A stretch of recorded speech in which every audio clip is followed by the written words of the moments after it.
कहानी की शुरुआत होती है फ्रांस के एक शानदार और पुरअसरार महल से, जहां पर एक जवान शहजादा रहता है। उसके पास दौलत है, ताकत है और दुनिया की हर आराम वाली चीज मौजूद थी। लेकिन इतनी अमीरी के बावजूद उसका दिल बिल्कुल पत्थर बन चुका था। उसे सिर्फ खूबसूरत चीजें पसंद थीं और वह अपने महल में भी सिर्फ हैंडसम और ब्यूटीफुल लोगों को ही आने देता था। गरीब और आम लोग उसकी नजरों में किसी के बराबर नहीं थे। हर रात उसके महल में बड़ी पार्टियां होती थीं। म्यूजिक, डांस और चमक धमक से पूरा महल रोशन हो जाता था। फिर एक रात जब बाहर खतरनाक तूफान चल रहा होता है, महल के दरवाजे पर एक बूढ़ी और कमजोर सी बुढ़िया पनाह मांगने आती है। बदले में वह शहजादे को एक सादा सा गुलाब देती है, लेकिन शहजादा उसकी शक्ल देखकर उसका मजाक उड़ाता है और उसे महल से निकालने की कोशिश करता है। बुढ़िया उसे समझाती है कि असली खूबसूरती चेहरे में नहीं, दिल के अंदर होती है। लेकिन गुरूर में अंधा शहजादा उसकी बात नहीं मानता और तभी अचानक वह बुढ़िया अपनी असली शक्ल में आ जाती है। दरअसल वह एक ताकतवर जादूगरनी होती है। जादूगरनी शहजादे के अंदर की बेरहमी और सिर्फ अपने बारे में सोचने वाली आदत देखकर उसे सख्त सजा देती है। वह उस खूबसूरत प्रिंस को एक डरावने बीस्ट में बदल देती है। सिर्फ प्रिंस ही नहीं, बल्कि महल में रहने वाले तमाम लोग भी श्राप का शिकार हो जाते हैं। कोई घड़ी बन जाता है, कोई कैंडल स्टैंड और कोई चाय की केतली। जादूगरनी एक जादुई गुलाब छोड़कर जाती है और कहती है, अगर बीस्ट उस गुलाब की आखिरी पंखुड़ी गिरने से पहले किसी से सच्चा प्यार करना और उसका प्यार हासिल करना सीख गया तो श्राप टूट जाएगा। लेकिन अगर वह इसमें नाकाम हो गया तो वह हमेशा के लिए बीस्ट ही रहेगा। वक्त गुजरता रहता है और धीरे धीरे बीस्ट उम्मीद खोना शुरू कर देता है, क्योंकि उसे लगता है कि इतने डरावने चेहरे वाले जानवर से भला कौन मोहब्बत करेगा। अब कहानी हमें एक छोटे से फ्रेंच गांव में ले आती है, जहां हर दिन बिल्कुल एक जैसा होता है। लोग सिंपल जिंदगी जीते हैं, वही रोज का काम, वही सोच। और इसी गांव में रहती है बेल। बेल बाकी सब लड़कियों से बिल्कुल अलग होती है। जहां गांव की दूसरी लड़कियां सिर्फ शादी और घर की बातें करती हैं, वहीं बेल को बुक्स पढ़ना और नए सपने देखना पसंद होता है। वह अक्सर किताब लेकर गांव की गलियों में चलती रहती है, जिस वजह से लोग उसे अजीब समझते हैं। लेकिन बेल को उनकी बातों की परवाह नहीं होती। उसके लिए बुक्स एक नई दुनिया का दरवाजा होती है। बेल का सपना इस छोटे से गांव से बाहर निकलकर एक बड़ी और रोमांच भरी दुनिया देखना होता है। उसे लगता है कि उसकी जिंदगी में सिर्फ ये बोर गांव नहीं, बल्कि कुछ और भी बड़ा लिखा है। बेल अपने फादर मॉरिस के साथ रहती है, जो चीजें बनाने वाले और डिजाइनर होते हैं। मॉरिस नए नए मशीन्स और म्यूजिक बॉक्सेस बनाने की कोशिश करते रहते हैं। गांव वाले उन्हें भी थोड़ा पागल समझते हैं, लेकिन बेल अपने फादर से बहुत प्यार करती है और उनकी हर बात में उनका साथ देती है। दोनों का रिश्ता काफी इमोशनल और स्ट्रॉन्ग होता है। इसी गांव में रहता है गैस्टोन, जो खुद को परफेक्ट मर्द समझता है। वह हैंडसम है, शारीरिक तौर पर स्ट्रॉन्ग है और गांव की लगभग हर लड़की उस पर फिदा होती है। लेकिन गैस्टोन की नजर सिर्फ बेल पर होती है। उसे लगता है कि क्योंकि बेल सबसे खूबसूरत लड़की है, इसलिए उसका हक सिर्फ उसी पर बनता है। गैस्टोन बेल से शादी करने का सपना देखने लगता है, लेकिन प्रॉब्लम ये होती है कि बेल उसे बिल्कुल पसंद नहीं करती, क्योंकि गैस्टोन सिर्फ अपनी शक्ल और गुरूर में डूबा हुआ इंसान होता है। बेल को उसकी अकड़ और पुरानी सोच बिल्कुल इम्प्रेस नहीं करती। जितना ज्यादा गैस्टोन बेल के करीब आने की कोशिश करता है, उतना ही बेल उसे नजरअंदाज करती है और यही चीज धीरे धीरे गैस्टोन की दीवानगी को और खतरनाक बनाने लगती है। एक दिन बेल के फादर मॉरिस अपना काम खत्म करके वापस गांव लौट रहे होते हैं। सफर लंबा होता है, इसलिए वह जल्दी घर पहुंचने के लिए जंगल का छोटा रास्ता लेने का फैसला करते हैं। लेकिन उन्हें बिल्कुल अंदाजा नहीं होता कि ये छोटा रास्ता उनकी जिंदगी का सबसे खतरनाक रास्ता बनने वाला है। जैसे ही मॉरिस जंगल के अंदर गहरा जाता है, मौसम अचानक खराब होना शुरू हो जाता है। हर तरफ बर्फ, अंधेरा और अजीब सी खामोशी छा जाती है। मॉरिस को लगता है कि वह रास्ता भटक चुका है और तभी अचानक भूखे और खूंखार भेड़िए उन पर हमला कर देते हैं। भेड़िए मॉरिस और उसके घोड़े फिलिप का पीछा करने लगते हैं। मॉरिस अपनी जान बचाते हुए जंगल में भागता है और मुश्किल से एक पुराने और डरावने महल तक पहुंच जाता है। ये वही महल होता है जो हमें कहानी की शुरुआत में दिखाया जाता है। भेड़ियों से बचने के लिए वह जल्दी से महल के अंदर घुस जाता है। शुरू में महल बिल्कुल सुनसान और भूतिया लगता है। हर तरफ अंधेरा, बड़े बड़े कमरे और अजीब सी खामोशी होती है। मॉरिस को लगता है कि शायद यहाँ कोई नहीं रहता, लेकिन फिर धीरे धीरे उसे महसूस होता है कि महल में कुछ तो अजीब है। तभी उसको पता चलता है कि महल की चीजें असल में जिंदा हैं। एक कैंडल स्टैंड बात करता है, घड़ी रिएक्ट करती है और घर की दूसरी चीजें भी इंसानों की तरह बर्ताव करने लगती हैं। मॉरिस शॉक में आ जाता है, क्योंकि उसके सामने एक नामुमकिन चीज हो रही होती है। यहीं पर हमें श्राप का असली असर समझ आता है। ये कोई नॉर्मल महल नहीं, बल्कि एक जादुई और श्रापित महल होता है, जहाँ रहने वाले सब लोग चीजों में बदल चुके हैं। कोई कैंडल बन गया है, कोई कप और कोई घड़ी। महल की ये बोलने वाली चीजें मॉरिस को नुकसान नहीं पहुँचाना चाहती, बल्कि वह उसकी मदद करने की कोशिश करती हैं। महल के अंदर थोड़ी देर आराम करने के बाद मॉरिस को याद आता है कि उसने बेल से वादा किया था कि वह उसके लिए एक गुलाब लेकर वापस आएगा। जब वह महल के बाहर बगीचे में जाता है तो उसे एक खूबसूरत गुलाब नजर आता है। मॉरिस बिना कुछ सोचे वह गुलाब तोड़ लेता है, लेकिन उसे बिल्कुल अंदाजा नहीं होता कि ये एक नॉर्मल फूल नहीं है। जैसे ही गुलाब टूटता है, अचानक पूरा माहौल बदल जाता है। तेज हवा चलने लगती है और अंधेरे में से एक खौफनाक आवाज गूंजती है। तभी पहली बार बीस्ट की डरावनी एंट्री होती है। उसका बड़ा सा डरावना जिस्म, तेज पंजे और गुस्से से भरी आंखें देखकर मॉरिस बुरी तरह डर जाता है। बीस्ट बिना किसी रहम के मॉरिस को पकड़कर महल के अंधेरे में बनी जेल में बंद कर देता है। मॉरिस मदद के लिए चिल्लाता रहता है, लेकिन बीस्ट उसकी एक नहीं सुनता। दूसरी तरफ मॉरिस का घोड़ा फिलिप किसी तरह महल से बचकर अकेला गांव वापस पहुंच जाता है। जब बेल फिलिप को अकेला देखती है तो वह तुरंत समझ जाती है कि उसके फादर किसी बड़ी मुसीबत में फंस चुके हैं। बेल का दिल घबराने लगता है। वह बिना वक्त बर्बाद किए फिलिप पर बैठकर जंगल की तरफ निकल पड़ती है। उसे नहीं पता होता कि आगे उसका सामना एक ऐसे डरावने राज से होने वाला है जो उसकी पूरी जिंदगी बदल देगा।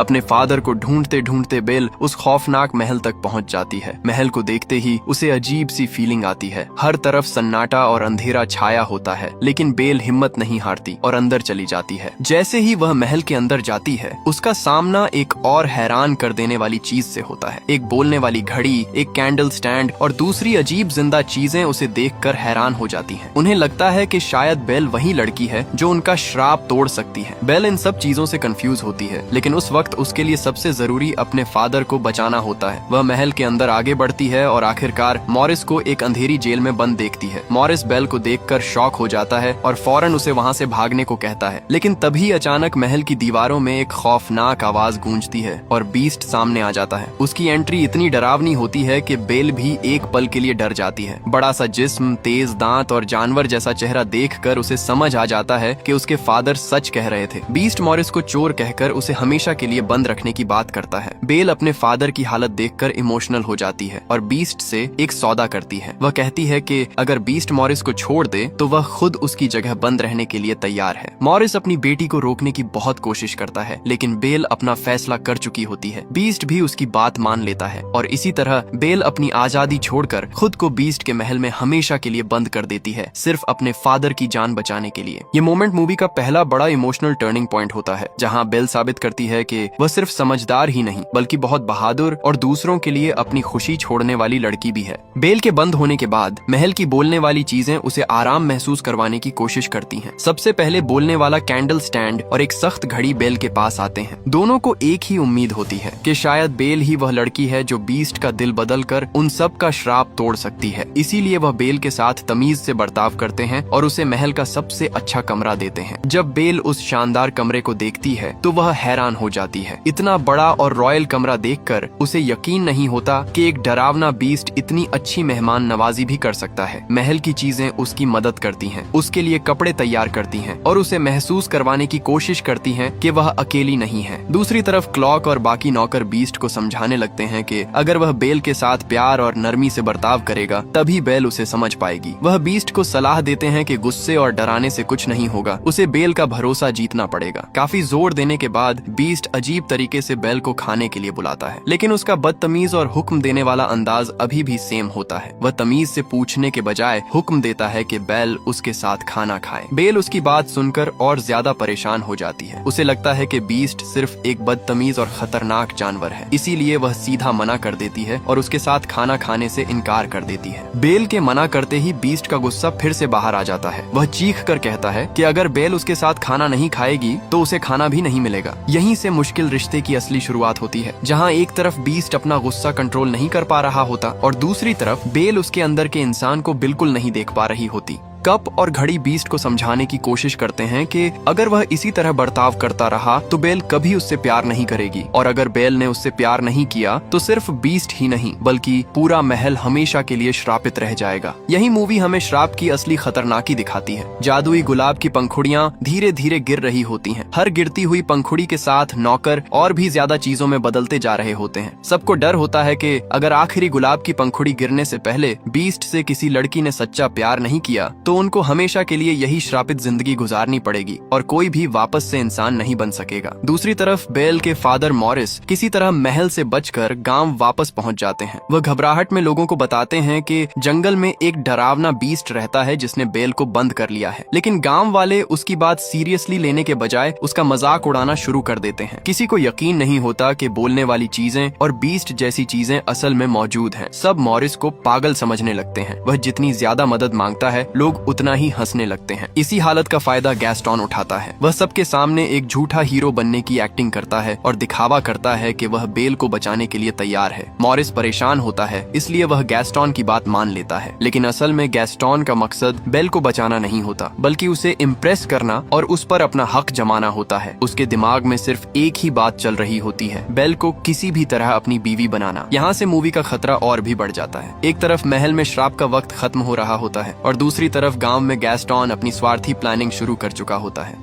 आखिर एक जगह पर गैस्टोन अपनी झूठे हीरो वाली एक्टिंग छोड़ देता है। वह मॉरिस को डरा धमका कर एक दरख्त के साथ बांध देता है और उसे ठंडी बर्फीली जंगल में अकेला छोड़ देता है ताकि भेड़िए उसे मार दें। गैस्टोन को लगता है कि अगर मॉरिस मर गया तो बेल मजबूरन उस पर भरोसा करेगी और फिर उससे शादी कर लेगी। ये सीन साफ दिखाता है कि असल जानवर बीस्ट नहीं बल्कि गैस्टोन है। वह इतना स्वार्थी और जालिम होता है कि सिर्फ अपनी दीवानगी के लिए एक बेगुनाह बूढ़े आदमी को मरने के लिए छोड़ देता है। लेकिन जब मॉरिस बिल्कुल उम्मीद हार चुका होता है तब एक पुरअसरार और गरीब सी औरत अगाथा उसकी जान बचाती है। अगाथा चुपचाप मॉरिस की मदद करती है और उसे महफूज जगह तक पहुंचाती है। उस वक्त किसी को नहीं पता होता कि अगाथा असल में कौन है, लेकिन उसकी एंट्री कहानी में बहुत इम्पोर्टेंट होने वाली होती है। दूसरी तरफ महल में बेल और बोलने वाली चीजों के बीच रिश्ता मजबूत होने लगता है। घड़ी, स्टैंड और कप वगैरह बेल के साथ फ्रेंडली बर्ताव करते हैं और उसे महसूस होता है कि ये लोग असल में बुरे नहीं हैं। धीरे धीरे बेल का डर कम होने लगता है। इसी बीच तजस्सुस में बेल महल देखते देखते एक मना किए गए कमरे तक पहुंच जाती है जहां जादुई गुलाब रखा होता है। ये वही जादुई गुलाब होता है जो बीस्ट के श्राप से सीधा जुड़ा हुआ है। कमरे को देखते ही बेल को समझ आता है कि बीस्ट कुछ बहुत बड़ा राज छुपा रहा है। बीस्ट इतने गुस्से में चिल्लाता है कि बेल बुरी तरह डर जाती है। वह उसे कमरे से निकलने के लिए चीखता है और लगभग खतरनाक बर्ताव करता है। बीस्ट का ये डरावना रूप देखकर बेल को लगता है कि वह कभी बदल नहीं सकता। इसी डर और उलझन में बेल महल से भागने का फैसला कर लेती है। वह घोड़े पर बैठकर जंगल की तरफ निकल पड़ती है और एक बार फिर बीस्ट और बेल के बीच इमोशनल दूरी पैदा हो जाती है।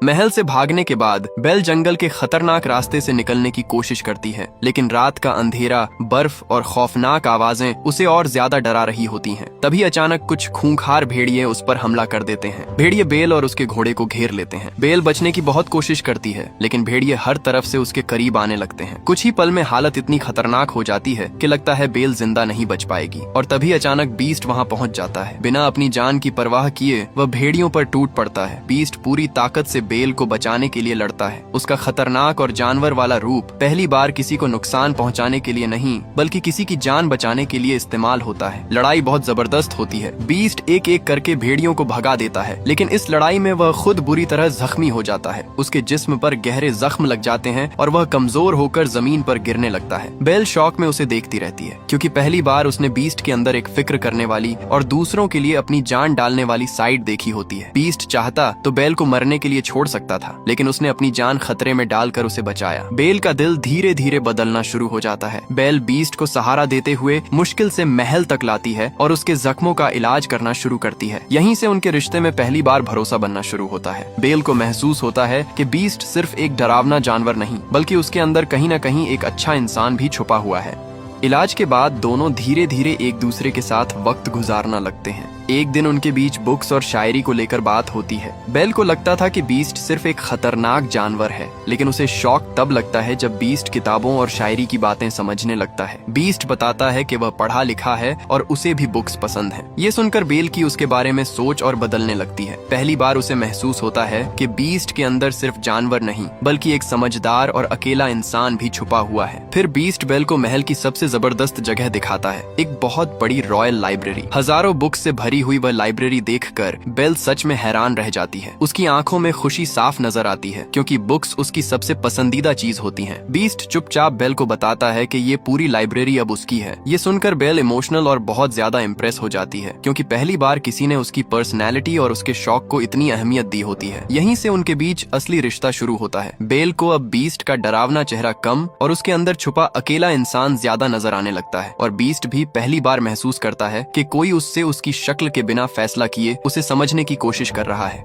अब धीरे धीरे महल का माहौल पूरी तरह बदलने लगता है। जहाँ पहले बेल और बीस्ट एक दूसरे से लड़ते रहते थे, अब वह साथ वक्त गुजारना लगते हैं। दोनों महल के अलग अलग हिस्सों को देखते हैं, बुक्स पर बात करते हैं और एक दूसरे की कंपनी पसंद करना शुरू कर देते हैं। बेल बीस्ट को तमीज और नरमी से बात करना सिखाती है, जबकि बीस्ट बेल को महल की जादुई दुनिया दिखाता है। इन छोटे छोटे पलों के जरिए उनकी दोस्ती धीरे धीरे मजबूत होने लगती है। महल की बोलने वाली चीजें भी ये सब देखकर बहुत खुश होती हैं और उन्हें लगने लगता है कि शायद आखिरकार श्राप टूट सकता है और वो सब दोबारा से इंसान बन सकते हैं। पहली बार बीस्ट सच में खुश नजर आता है। बेल भी उसके साथ आराम महसूस करने लगती है। दोनों हंसते हैं, मजाक करते हैं और एक दूसरे के साथ सुकून भरा वक्त गुजारते हैं। ये सारे खुश पल बीस्ट के अंदर एक नई फीलिंग जगाने लगते हैं। वह समझता है कि वह बेल को सिर्फ पसंद नहीं करता बल्कि उससे सच में प्यार करने लगा है। लेकिन उसे डर भी होता है कि कहीं बेल उसके डरावने चेहरे की वजह से उसे मना ना कर दे। बोलने वाली चीजें बीस्ट को हिम्मत देती हैं कि अब उसे बेल को अपने दिल की बात बता देनी चाहिए। वो बीस्ट को हौसला देते हैं और कहते हैं कि अगर वह सच्चा रहा तो शायद बेल भी उसे समझ सकेगी। इसीलिए महल में एक शानदार रोमांटिक डांस की तैयारी शुरू होती है। बीस्ट को तैयार किया जाता है, उसकी सफाई और सजावट होती है और सब उसे एक शरीफ आदमी की तरह बर्ताव करना सिखाने लगते हैं। यहाँ साफ महसूस होने लगता है कि दोस्ती अब धीरे धीरे प्यार में बदल रही है और सालों बाद पहली बार महल में उम्मीद की रोशनी नजर आती है। दूसरी तरफ गांव में हालात और ज्यादा खतरनाक होती जा रही होती है। मॉरिस बार बार लोगों को समझाने की कोशिश करता है कि जंगल के अंदर एक असली बीस्ट रहता है और बेल उसके महल में है, लेकिन गांव वाले उसकी बातों को सीरियस लेने के बजाय उसे पागल समझने लगते हैं। मॉरिस परेशानी में मदद मांगता रहता है लेकिन कोई भी उसकी बात पर यकीन नहीं करता और यहीं गैस्टोन को अपनी चाल चलने का सही मौका मिल जाता है। गैस्टोन समझ चुका होता है कि बेल कभी उससे अपनी मर्जी से शादी नहीं करेगी, इसलिए वह मॉरिस को इस्तेमाल करने का प्लान बनाता है। वह चुपचाप पागल खाने के एक अफसर मॉन्सियर डियार्क के साथ मिल जाता है ताकि मॉरिस को दिमागी मरीज साबित करवा सके। गैस्टोन का प्लान बहुत स्वार्थी होता है। उसे लगता है कि अगर मॉरिस को पागल खाने भेज दिया गया तो बेल मजबूरन अपने फादर को बचाने के लिए उससे शादी कर लेगी। फिर गैस्टोन पूरे गांव के सामने मॉरिस को बेवकूफ बनाना शुरू करता है। वह जानबूझकर मॉरिस की बीस्ट वाली कहानी का मजाक उड़ाता है और लोगों को यकीन दिलाता है कि मॉरिस अपना दिमाग खो चुका है। गांव वाले भी बिना सच जाने गैस्टोन की बात मान लेते हैं। हालात इतनी खराब हो जाती है कि मॉरिस को जबरदस्ती बंद कर लिया जाता है। उसे पागल कहकर पागल खाने भेजने की तैयारी होने लगती है। ये सब देखकर साफ समझ आता है कि असली खतरा बीस्ट नहीं बल्कि गैस्टोन जैसा इंसान है जो अपनी दीवानगी और गुरूर के लिए किसी की भी जिंदगी बर्बाद कर सकता है। महल में सब कुछ आखिरकार परफेक्ट लगने लगता है। बड़े बॉलरूम को रोशनियों और कैंडल्स से सजाया जाता है और बीस्ट बेल को एक रॉयल डांस के लिए बुलाता है। जब बेल खूबसूरत येलो गाउन पहनकर सीढ़ियों से नीचे आती है तो बीस्ट उसे देखकर एक पल के लिए खुद भी चुप हो जाता है। ये मोमेंट दोनों के रिश्ते का सबसे रोमांटिक और इमोशनल हिस्सा होता है। फिर दोनों बॉलरूम में धीरे धीरे डांस करना शुरू करते हैं। सॉफ्ट म्यूजिक, चमकती कैंडल्स और पूरे जादुई माहौल के बीच बीस्ट और बेल पहली बार एक दूसरे के इतने करीब महसूस करते हैं। महल की सारी बोलने वाली चीजें उन्हें देखकर इमोशनल हो जाती हैं क्योंकि उन्हें लगता है कि शायद अब श्राप टूटने वाला है। डांस के दौरान बीस्ट पहली बार उम्मीद महसूस करने लगता है कि बेल शायद उसे अपना सकती है, लेकिन इसी खुशी के बीच बेल अचानक उदास हो जाती है। उसे अपने फादर मॉरिस की याद आने लगती है और उसका दिल परेशान हो जाता है। बीस्ट बेल की फीलिंग समझ जाता है, इसीलिए वह उसे एक जादुई आईना देता है जो दुनिया की कोई भी जगह दिखा सकता है। बीस्ट चाहता है कि बेल खुद देख ले कि उसका फादर ठीक है या नहीं, लेकिन जैसे ही बेल आईने में देखती है उसका चेहरा शौक से भर जाता है। बेल के फादर को गांव वाले बंद करके ले जा रहे होते हैं और उसकी हालत बहुत बुरी होती है। बेल तुरंत समझ जाती है कि उसके फादर बहुत बड़े खतरे में हैं। ये देखकर बीस्ट के पास दो रास्ते होते हैं, या तो वह बेल को हमेशा के लिए महल में रोक ले और श्राप टूटने की उम्मीद बचाए रखे, या फिर उसे आजाद कर दे। और यहीं बीस्ट अपनी जिंदगी का सबसे बड़ा दूसरों के लिए सोचने वाला फैसला लेता है। वह बेल को आजाद कर देता है और कहता है कि वह अपने फादर के पास चली जाए। बीस्ट जानता होता है कि बेल के जाने के बाद शायद वह हमेशा के लिए अकेला रह जाएगा और श्राप कभी नहीं टूटेगा, लेकिन फिर भी वह बेल की खुशी और उसके फादर को अपनी ख्वाहिश से ज्यादा अहमियत देता है। यहीं पहली बार साबित होता है कि बीस्ट सच में बदल चुका है। अब वह स्वार्थी प्रिंस नहीं रहा,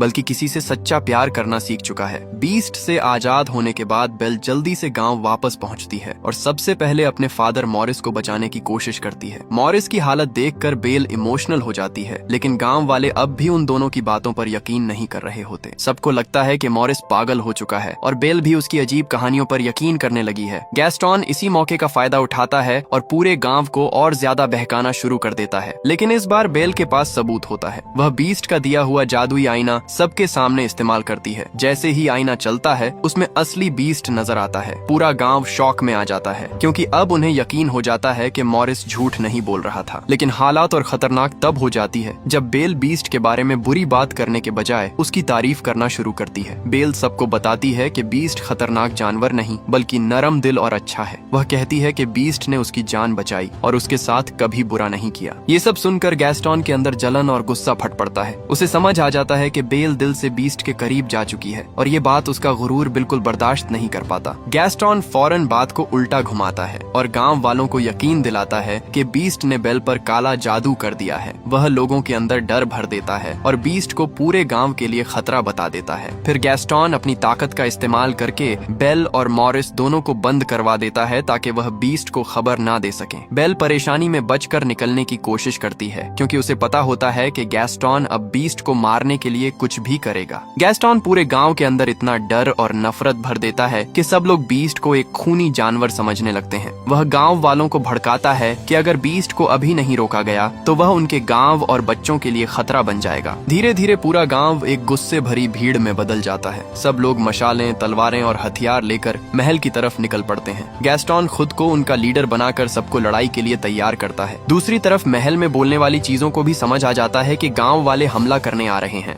इसलिए वो बीस्ट को बचाने की तैयारी करते हैं, क्योंकि अगर बीस्ट मर गया तो उन सब की भी उम्मीद हमेशा के लिए खत्म हो जाएगी। जैसे ही गांव वाले महल के अंदर घुसते हैं एक जबरदस्त लड़ाई शुरू हो जाती है। बोलने वाली चीजें अपनी जादुई ताकत और मजेदार चालें इस्तेमाल करके गांव वालों को रोकने की कोशिश करती हैं। कोई गर्म चाय फेंकता है, कोई फर्नीचर से हमला करता है और पूरा महल जंग का मैदान बन जाता है। लेकिन इस सब के बीच बीस्ट बिल्कुल टूटा हुआ होता है। बेल के चले जाने के बाद उसने लगभग उम्मीद छोड़ दी होती है। उसे लगता है कि अब उसके पास जीने की कोई वजह नहीं बची। इसीलिए जब गैस्टॉन महल की छत पर उसका सामना करता है तो बीस्ट ठीक से लड़ाई भी नहीं करता। गैस्टॉन इस कमजोरी का फायदा उठाता है। वह बीस्ट को दिमागी तौर पर तकलीफ देता है और उसे जलील करता है कि बेल कभी उससे प्यार नहीं कर सकती। बीस्ट धीरे धीरे हार मान लेता है और लगभग अपनी मौत मान लेता है। फिर अचानक गैस्टॉन बीस्ट पर बंदूक तान देता है और बिना रहम के उसे गोली मार देता है। बीस्ट बुरी तरह जख्मी हो जाता है और महल की छत पर गिर पड़ता है। बिल्कुल ऐसा लग रहा था कि बीस्ट की कहानी अब खत्म होने वाली है। जब सब कुछ खत्म होता हुआ नजर आ रहा होता है तभी अचानक बेल महल वापस पहुंच जाती है। बीस्ट जैसे ही बेल को देखता है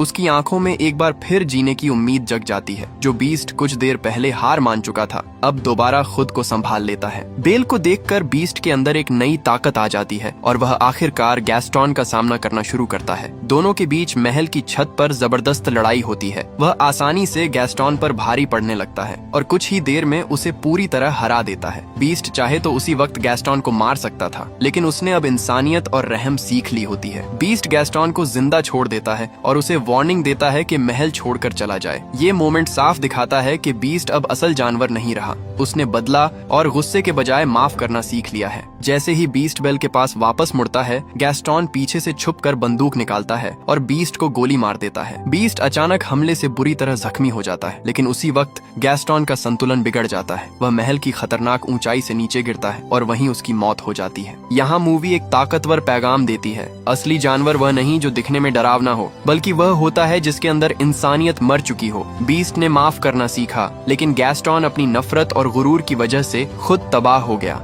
फाइनल लड़ाई के बाद बीस्ट बुरी तरह जख्मी होकर बेल की बाहों में गिर जाता है। ऊपर जादुई गुलाब की आखिरी पंखुड़ी भी धीरे धीरे गिरने वाली होती है और महल के अंदर सबको समझ आ जाता है कि वक्त खत्म हो रहा है। बेल रोते हुए बीस्ट को बचाने की कोशिश करती है, लेकिन बीस्ट की सांसें धीरे धीरे रुकने लगती हैं। सालों से जिस श्राप ने उसकी जिंदगी बर्बाद कर रखी थी अब लगता है वह हमेशा के लिए जीत गया है। और फिर जादुई गुलाब की आखिरी पंखुड़ी भी गिर जाती है। महल के नौकर, सारी बोलने वाली चीजें फ्रीज हो जाती हैं और सबको लगता है कि अब बीस्ट कभी वापस इंसान नहीं बन पाएगा। बेल पूरी तरह इमोशनल होकर बीस्ट को जोर से पकड़ लेती है। अब उसे आखिरकार समझ आ चुका होता है कि वह बीस्ट से सच में प्यार करने लगी है। रोते हुए बेल उससे कहती है आई लव यू। ये अल्फाज सिर्फ एक इजहार नहीं होते, बल्कि वह सच्चा प्यार होता है जिसका इंतजार सालों से श्राप कर रहा था। तभी अचानक एक ताकतवर जादू पूरे महल में फैलने लगता है और इसी पल पर पता चलता है कि पुरअसरार अगाथा असल में वही जादूगरनी थी जिसने प्रिंस को श्राप दिया था। वह पूरा वक्त सब कुछ देख रही होती है ताकि जान सके कि क्या बीस्ट सच में बदल सकता है या नहीं। बेल के सच्चे प्यार के इजहार के साथ ही श्राप आखिरकार टूट जाता है। बीस्ट का बड़ा और डरावना जिस्म हवा में उठने लगता है और धीरे धीरे वह दोबारा एक हैंडसम प्रिंस में बदल जाता है। सिर्फ बीस्ट ही नहीं बल्कि महल की सारी श्रापित चीजें भी वापस इंसान बन जाती हैं। सब आखिरकार अपनी असली जिंदगी वापस पा लेते हैं। पूरा महल एक बार फिर रोशनी और खुशी से भर जाता है। मूवी एक खूबसूरत हैप्पी एंडिंग के साथ खत्म होती है, जहां न सिर्फ श्राप टूटता है बल्कि सबको ये सीख भी मिलती है कि असली खूबसूरती चेहरे में नहीं, दिल के अंदर होती है।